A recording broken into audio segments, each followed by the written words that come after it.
Okay, three things really quickly. One, I got permission to share about this and use the dogs' names and pictures. Two, trigger warning. This talks about somebody who unalived themselves.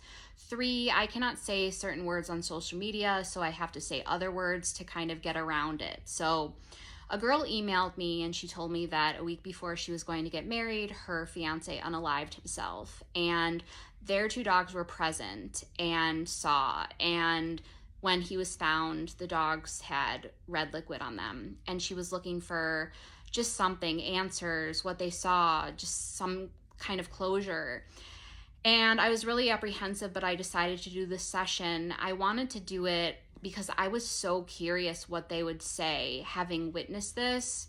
I was nervous, but I was also so curious what they would have to say about what they saw and what happened. So the first dog, OG, he was more taken aback. He was more taken aback by it, more affected by it.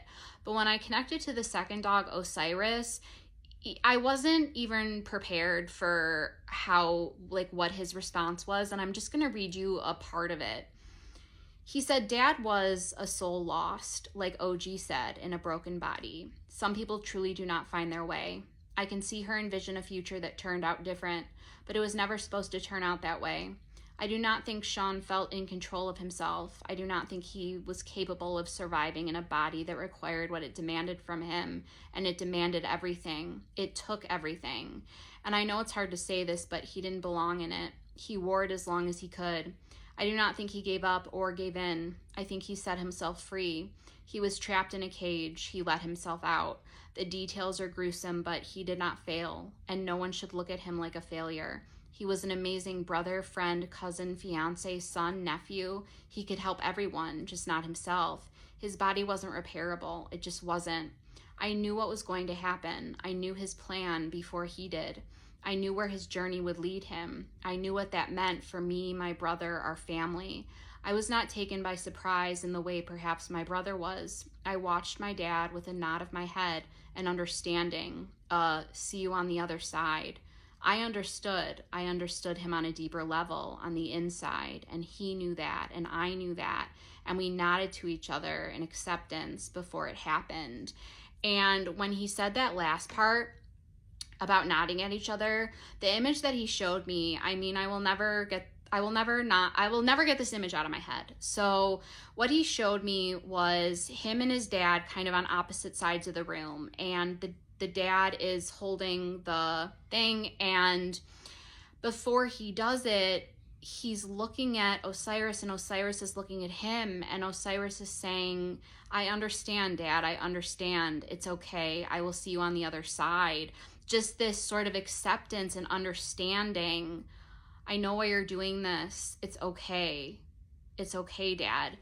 And I feel like with stuff like this, when somebody unalives themselves, a lot of times people blame that person. They resent that person. They're so angry that that person did that. Those people are seen as failures, like they took the easy way out. And Osiris just not only showed me, but I could feel in my body how he understood his dad. He was saying it like, it's okay. I'm not blaming you. It's okay. I will see you on the other side. It was so powerful. It impacted me in a way I don't even know how to explain, but it changed me. This session is a session that I will never forget. It will stay with me. That image he showed me, that feeling will stay with me forever. It was so powerful.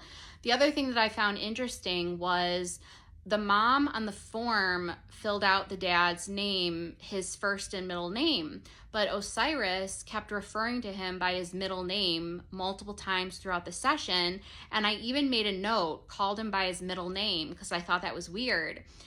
So the mom ended up telling me after that nobody called him by his first name, everybody called him by his middle name. So I thought that was interesting, and she thought that was interesting. She was kind of wanting to see if that would come up in the session. So I just wanted to share about that. I know this was a tough one, but it it moved me in a way. I just wanted to share about it. So that is my story for tonight.